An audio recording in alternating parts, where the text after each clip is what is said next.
Hey, it's Marco here from Fair Realty with your October 2023 Victoria, BC real estate market update. I'm not going to sugarcoat things. It was a very tough month. It's a very tough market out there right now, and in general, just a tough time in the industry. The market's really starting to feel the weight of the very high interest rates, or at least the highest we've seen in a couple of decades.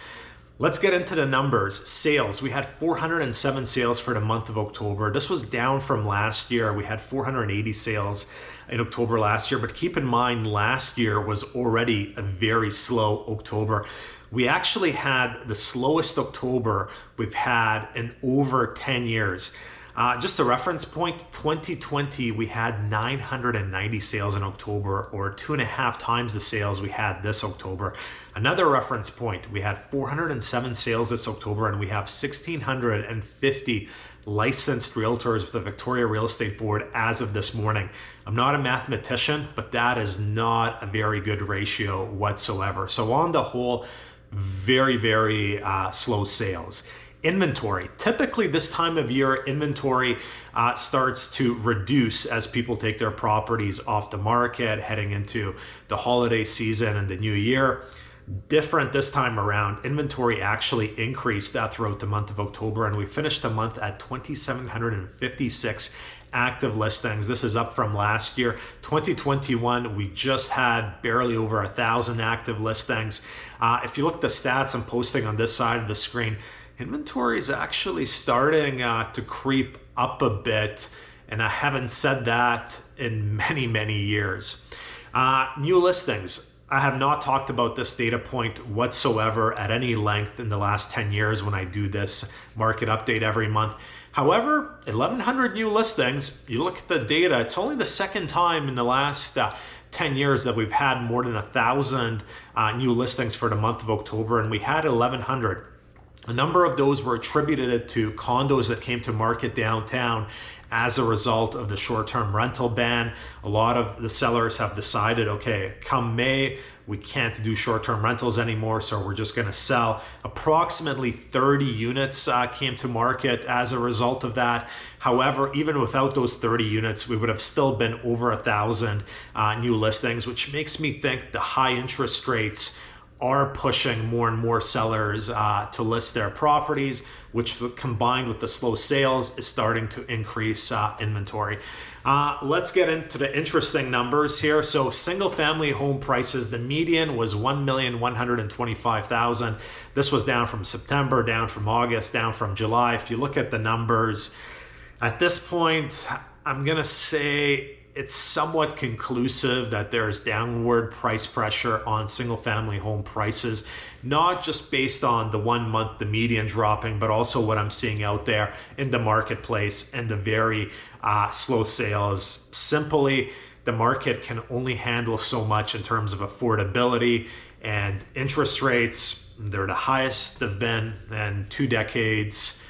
It has to put some downward pressure on prices. Condo median, 540,000, as you can see, down from the month before. It's the lowest it's been in 5 or 6 months.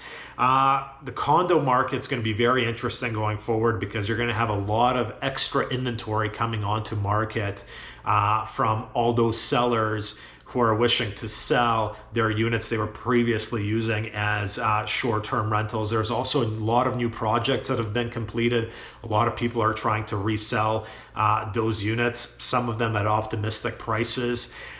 So downward pressure on condos as well. There's basically downward pressure across the board, primarily as a function of high interest rates and a bit as a result of the extra inventory from the short-term rental ban. So, if you look at 407 sales for the month, 2,756 active listings, only 14% of properties sold in the month of October. If you're a seller and you want to sell, you really have to price sharp if you want to be one of those 14%. Keep in mind, sales are going to be lower in November. They're going to be even lower in December. In December, less than 10% of people going to market or on market are actually going to sell your property. So that's less than 1 in 10 people will sell in December. If you want to sell, you have to price sharp.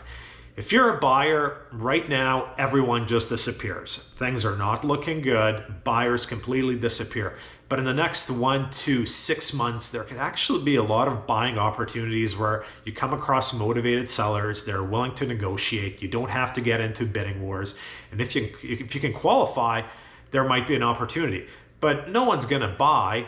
The sales volumes in the next 2 to 6 months are going to be very, very low. Usually when there is a good opportunity, no one buys, everyone disappears. Everyone piles into the market like they did in October 2020 when we had 990 sales and lower inventory when there's bidding wars, because it's the fear of missing out. Everyone piles in. Right now, people don't have the fear of missing out. They disappear. But as I said, if you're a buyer, there actually might be some opportunities coming up if you're able to qualify at these interest rates. It's going to be really interesting also to see how the condo market unfolds in the next 6 months. I think there's going to be more short-term rental units coming to market as we approach the official cutoff for the short-term rental ban of May next year. That's it for this week. Marco Juras, Fair Realty.